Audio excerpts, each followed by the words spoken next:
Hello my future doctors and future engineers, welcome to all of you D mine physics.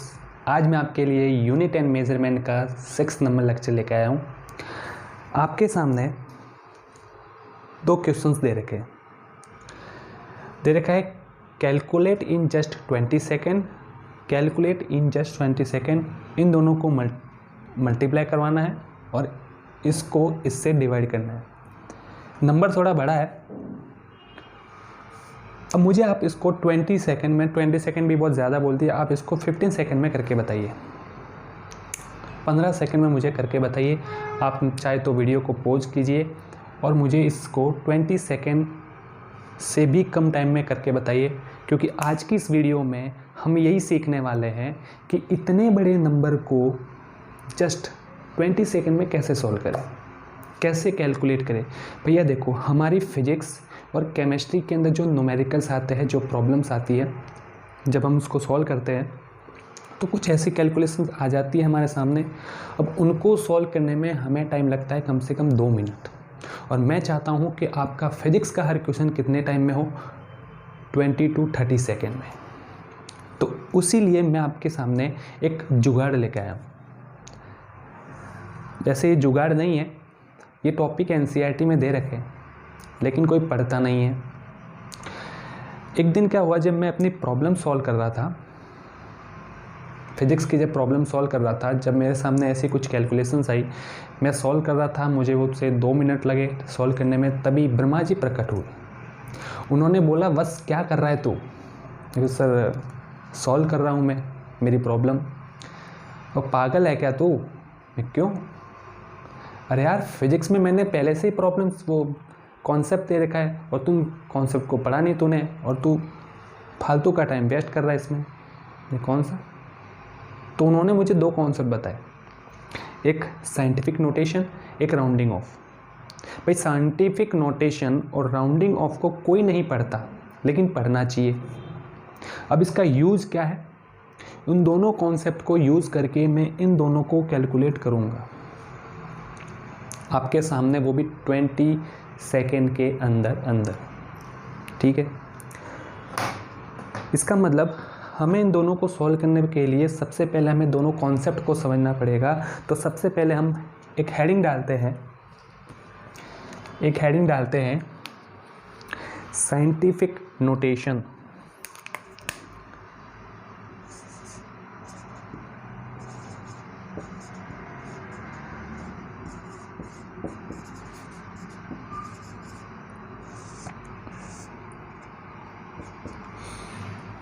वैसे तो scientific notation के बारे में NCERT में बहुत कुछ लिख रखा है, लेकिन मैं अपने अंदाज में बताऊं, सुनना। अगर तुम्हें कोई बड़ा दिखे तो उसको छोटा कर देना, और तुम्हें अगर बहुत छोटा दिखे तो उसको बड़ा कर देना। बस यही है साइंटिफिक नोटेशन, एक लाइन। अगर तुझे कहीं बड़ा दिखे तो उसे छोटा कर देना, और अगर बहुत छोटा दिखे तो उसे थोड़ा बड़ा कर देना। यही है साइंटिफिक नोटेशन। बहुत बड़ा है, उसको छोटा कर दे। क्यों करना है? हमारी कैलकुलेशन सिंपल हो जाए। बहुत छोटा है, उसको थोड़ा बड़ा करना है। क्यों करना है? हमारी कैलकुलेशन सिंपल हो जाए। अब कॉन्सेप्ट क्या है? कॉन्सेप्ट सुनो। अगर आपके सामने वेरी लार्ज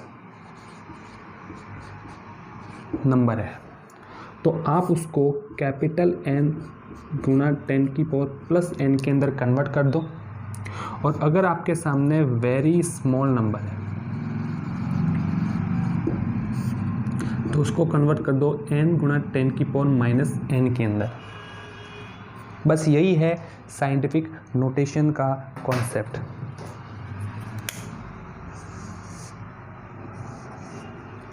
अब यहाँ पर ये कैपिटल N और स्मॉल n क्या है? यहाँ सुनो, देखो, कैपिटल N के लिए तुम्हें सिर्फ एक ही लाइन याद रखनी है,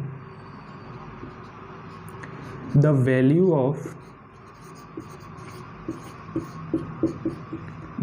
of capital N is between 1.0 to 9.9। Capital N की वैल्यू हमेशा कैसी होनी चाहिए? 1.0 to 9.9 के बीच रहनी चाहिए। अब ये स्मॉल n क्या है? अब इसको भी मैं तुम्हें याद करवाता हूँ। जब बहुत बड़ा बहुत बड़े को जब छोटे में बदलोगे, छोटे में बदलने के लिए जितने नंबर के बाद आप डेसिमल लगाओगे उन्हीं नंबर को लगाना है n की जगह। जब आप बहुत छोटे नंबर को थोड़े से बड़े नंबर में चेंज करोगे तो उसमें जब आप डेसिमल चेंज करोगे तो जितने नंबर के बाद डेसिमल चेंज करोगे उसको लगाना है यहाँ स्मॉल n की जगह। अब हम एग्जांपल लेते हैं। मान लो जैसे एक एग्जांपल है मेरे पास, एक बहुत बड़ी डिजिट है मेरे पास 1 2 3 4 5 6 7 8 9 10 11 12। ठीक है, मेरे सामने एक बहुत बड़ी डिजिट है। अब इस इतनी बड़ी डिजिट को मान लो मुझे मल्टीप्लाई करवाना है 4 8 7 6 9 2 8 3, वो भी 20 सेकेंड के अंदर।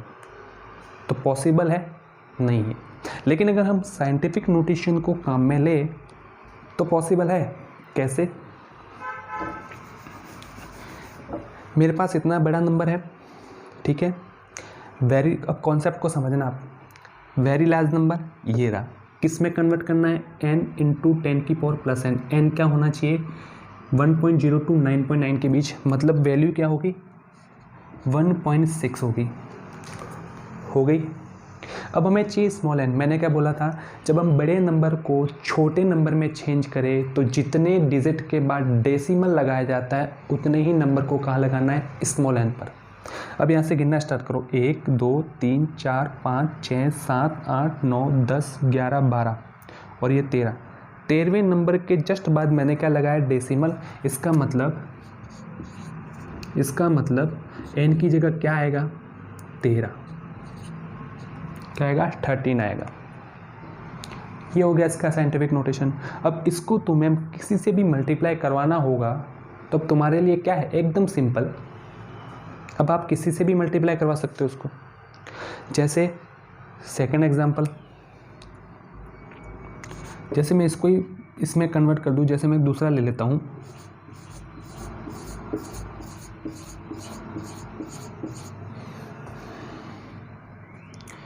मैं ले लेता हूँ 1 4। अब सुनो, वेरी स्मॉल नंबर है। फिजिक्स कितनी सिंपल है, आप खुद देख लो यार। कॉन्सेप्ट छोटा सा जो हमेशा याद रहे, लगाना भी एकदम सिंपल। ये आपके पास एक बहुत छोटा नंबर है, ठीक है। अब मुझे इसको थोड़ा सा बड़ा करना है ताकि मेरी कैलकुलेशन एकदम सिंपल हो जाए, ठीक है। अब इसको मैं थोड़ा सा बड़ा करने वाला हूँ। स्मॉल नंबर किस में चेंज करना है? n इंटू 10 की पावर माइनस n। n क्या होना चाहिए? या तो ये या ये, यानी इन दोनों के बीच में कहीं ना कहीं होना चाहिए। तो इन दोनों के बीच में तो क्या हो सकता है? 1.4 ही तो हो सकता है भाई। 14 हो नहीं सकता, ठीक है। 14 हो नहीं सकता। हमें डेसिमल कहाँ लगाना पड़ेगा? यहाँ पे लगा दिया। अब बताओ n की वैल्यू क्या होगी? भैया हमें बहुत छोटे नंबर को बड़े नंबर में बदलना है। जब हमने बहुत छोटे नंबर को बड़े नंबर में बदला तो उसके लिए हमने कितनी डिजिट के बाद डेसिमल लगाए? देखो, अब ये इस जीरो का कोई मतलब नहीं है, ये तो रिप्रेजेंट करने के लिए है कि आपने एक डेसिमल लगाया है, ठीक है। इसका यहाँ पे कोई रोल नहीं है, याद रखना। यहाँ से काउंट करना है 1 2 3 4 5 6 7 8 9 10 11 और 12। 12 नंबर के जस्ट बाद आपने क्या लगाया? डेसिमल। तो यहाँ पे क्या आ जाएगा? -12। अब आप इस वैल्यू को किसी से भी मल्टीप्लाई कर सकते हो, किसी को भी डिवाइड कर सकते हो। अब आपके लिए क्या होगा? एकदम सिंपल। भाई जब साइंटिफिक नोटेशन से हम इतना सिंपल कर सकते हैं तो फिर राउंडिंग ऑफ क्यों चाहिए हमें? मैं चाहता हूँ इसको और सिंपल करो। भाई देख, बड़ी वैल्यू थी, उसको मैंने छोटी वैल्यू में बदला। किसके थ्रू? साइंटिफिक नोटेशन के थ्रू। मैं चाहता हूँ इसको थोड़ी और इस तरह से चेंज करूँ ताकि मेरी कैलकुलेशन और ज़्यादा सिंपल हो जाए। तो वहाँ पे हम लेते हैं राउंडिंग ऑफ। बहुत छोटी डिजिट थी, उसको हमने थोड़ा सा बड़ा किया। अब इसको हम थोड़ा इस तरह से चेंज करेंगे। बड़ा किसके थ्रू किया? साइंटिफिक नोटेशन के थ्रू। अब हम इसको थोड़ा इस तरह से करेंगे जिससे हमारी कैलकुलेशन क्या हो जाए? सिंपल। इसके लिए हम क्या यूज लेंगे? Rounding off. अब इसको नोट कर लो, बस साइंटिफिक नोटेशन का कॉन्सेप्ट यही है। अब हम करते हैं राउंडिंग ऑफ।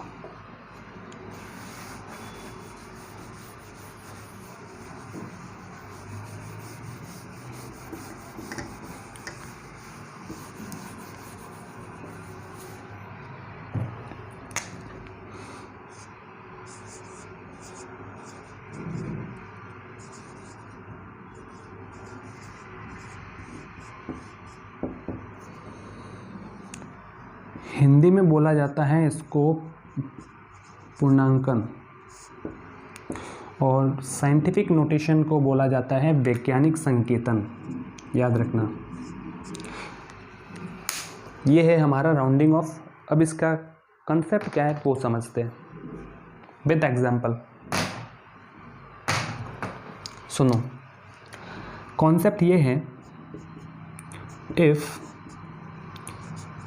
लास्ट डिजिट,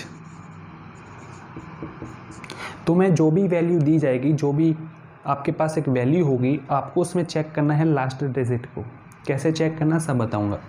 आपको देखना है लास्ट डिजिट, उस लास्ट डिजिट को पकड़ना है और उसमें चेक करना है कि इस तीनों में से कौन सी कंडीशन है। अगर लास्ट डिजिट लेस देन 5 है या ग्रेटर देन 5 है या फिर इक्वल टू 5 है, आपको जो भी आपके पास वैल्यू हो उसमें ये चेक करना है कि जो लास्ट डिजिट है वो लेस देन 5 है या ग्रेटर देन 5 है या इक्वल टू 5 है। ठीक है, अगर मान लो लेस देन 5 है तो आपको नो चेंज, आपको कुछ भी नहीं करना है, आपको सिर्फ लास्ट वाली डिजिट को हटा देना है, कुछ भी नहीं करना, सेकंड लास्ट डिजिट में कुछ नहीं करना। जैसे एग्जांपल, जैसे 6.24 है। अब इसमें लास्ट डिजिट को, अब देखो ये वैल्यू है, मैं चाहता हूँ कि इसको थोड़ा और सिंपल करूँ। अब इसको थोड़ा और सिंपल करने के लिए मैं क्या काम में लूँगा, राउंडिंग ऑफ। राउंडिंग ऑफ का कॉन्सेप्ट क्या है, लास्ट डिजिट कौन सी है इसमें, ये है हमारी लास्ट डिजिट। क्या है, ये है हमारी लास्ट डिजिट और ये होती है सेकेंड लास्ट डिजिट।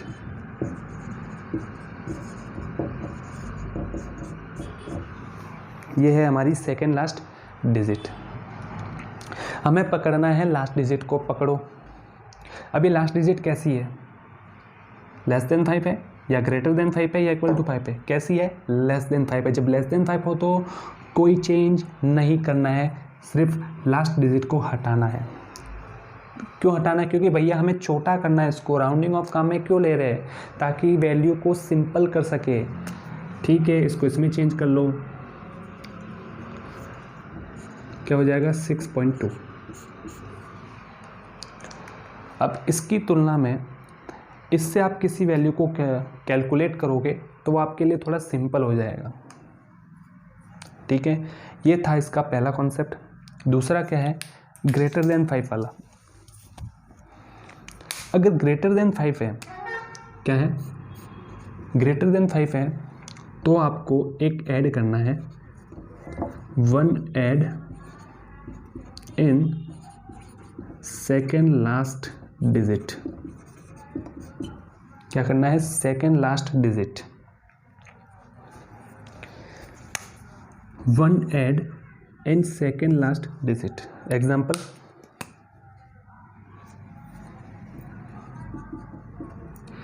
जैसे 6.26 है या 6 और वैल्यू ले लेता हूँ 7.28 है।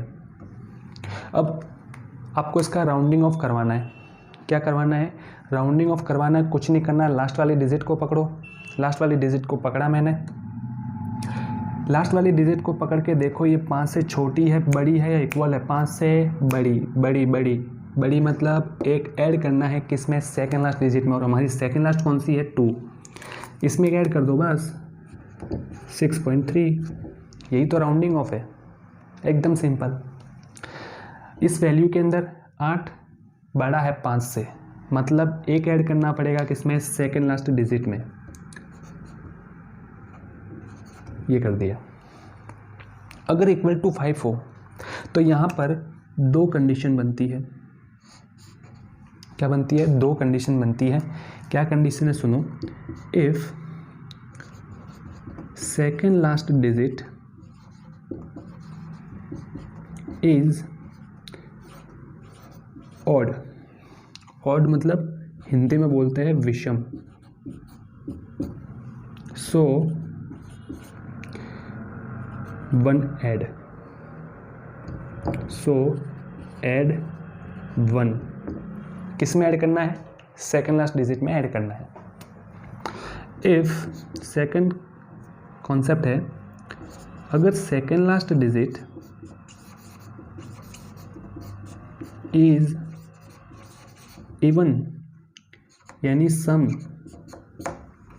So no change. बिल्कुल इसकी तरह। क्या बोला मैंने? अगर सेकंड लास्ट डिजिट कैसी है? ऑड है तो ऐड करना है 1। अगर सेकंड लास्ट डिजिट कैसी है? इवन, तो कोई चेंज नहीं करना है। एग्जाम्पल, इसके एग्जाम्पल मैं यहाँ लिख देता हूँ। जैसे 6.25, 6.35। अब दोनों एग्जाम्पल देखो। लास्ट डिजिट कैसी है? इक्वल टू 5 है, ठीक है। जब इक्वल टू 5 है तो हमारा काम नहीं बना। हमने देखा सेकंड लास्ट डिजिट को, सेकंड लास्ट डिजिट कैसी थी? कैसी थी? इवन थी। जब इवन हो तो कोई चेंज नहीं करना पड़ता, कोई चेंज नहीं करना पड़ता, मतलब ऐसा का ऐसा। इसको देखो, इक्वल टू 5, जब इक्वल टू 5 हो तो second last digit equal to 5 है। सेकंड लास्ट डिजिट कैसी है? ऑड है।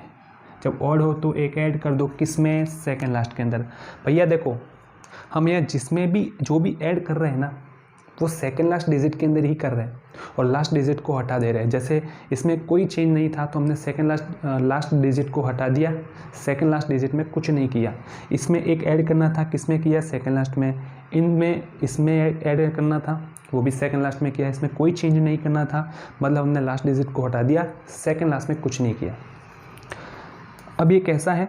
ऑड है, मतलब एक ऐड करना है, किसमें? सेकंड लास्ट डिजिट में, 6.4।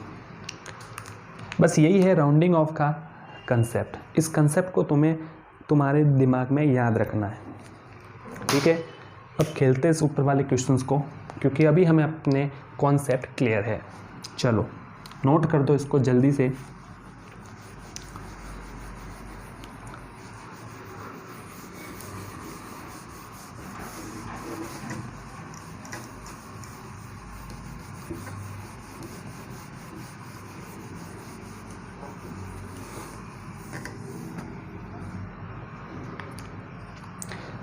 सुनो, इन जस्ट 20 सेकेंड में सॉल्व करना सिखाता हूँ। हमें एग्जैक्ट वैल्यू नहीं चाहिए। क्यों? क्योंकि हमारे जेई और नीट के अंदर जो ऑप्शंस होते हैं वो भी कुछ इसी टाइप के दे रखे होते हैं कि हमें एग्जैक्ट वैल्यू निकालने की कोई ज़रूरत नहीं है। जब एग्जैक्ट वैल्यू कोई निकालने की ज़रूरत नहीं है, हमारे पास इतने बढ़िया 2 कॉन्सेप्ट पढ़े, तो वो इसका यूज क्यों नहीं कर रहे? चलो हम इसका यूज करते हैं। दे रखे हैं, अब इसको कैलकुलेट करो। मैंने क्या है? बड़ा नंबर है, बड़ा नंबर है। कैपिटल एन की वैल्यू वेरी लार्ज नंबर को किस में? एन गुणा 10 की पावर प्लस एन में। एन क्या? 1.0 टू 9.9 के बीच, तो एन क्या हो सकता है? 4.5। ठीक है। एक और चीज़ नोट करना, एक और चीज़ ध्यान में रखना, हमें डेसिमल के बाद मिनिमम 2 डिजिट रखनी है। क्या रखनी है? डेसिमल के बाद मिनिमम 2 डिजिट रखनी है। तो मैं एक 5 और यहाँ से एक 8 उठा देता हूँ। कितनी डिजिट के बाद डेसिमल लगाया, 1 2 3 4 5 गुना 10 की पावर 5। इसको देखो 3.72, एन कैपिटल एन की वैल्यू 1.0 to 9.9 के बीच। अब 0.9 के बीच तो कोई भी हो सकता है, जैसे मैंने यहाँ दो डिजिट ली, 2 डिजिट इसलिए ली हो ताकि मैं राउंडिंग ऑफ को काम में ले सकूँ। ठीक है, कितने नंबर के बाद डेसिमल लगाया, 1 2 3 4 5, 5 के बाद लगाया इंटू 10 की पावर 5। अब तो सिंपल ही है, ये कितना हो गया 10 की पावर 10। अब इन दोनों को क्या कर दो, मल्टीप्लाई कर दो, क्या हो जाएगा इसका 5 4 5 8 3 7 2। सुनो, अभी हमारा राउंडिंग ऑफ लगाना है। ठीक है, अभी हम और इसको सिंपल करने वाले हैं। इसमें राउंडिंग ऑफ लगाओ, लास्ट डिजिट कैसी है, ग्रेटर देन 5। जब ग्रेटर देन 5 हो तो एक ऐड कर दो, किसमें, इसमें 4.6। इसमें क्या करना है, ये तो क्या है लेस देन 5 पे, कोई कुछ नहीं करना हमें, बस अब क्या करना है, इसको इससे मल्टीप्लाई कर दो, 2 4 28 4 32।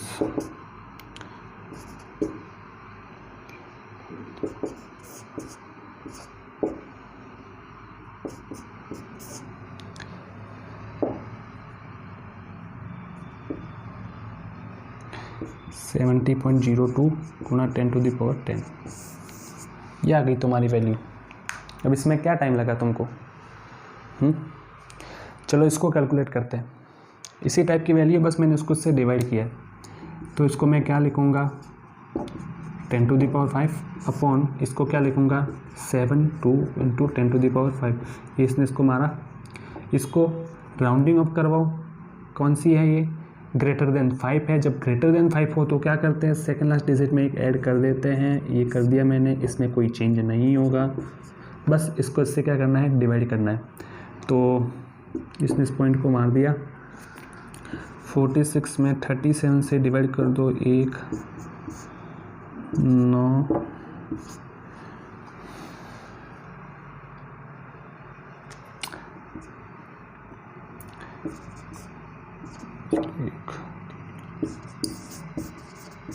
यानी 1.1 के समथिंग आएगा, और आगे भी आप सॉल्व कर सकते हो, ये वैल्यू आएगी हमारी। अब इन दोनों कॉन्सेप्ट को काम में लेकर मैंने चुटकियों के अंदर इस टाइप की जो कैलकुलेशन थी उनको क्या कर दिया, सॉल्व कर दिया। आप चाहे तो और प्रैक्टिस कर लेना, आपकी भी हो जाएगी। तो आज के लिए इतना ही, मिलते हैं नेक्स्ट क्लास में, तब तक आप अपना ख्याल रखिए, पढ़ते रहिए, ऑल द बेस्ट।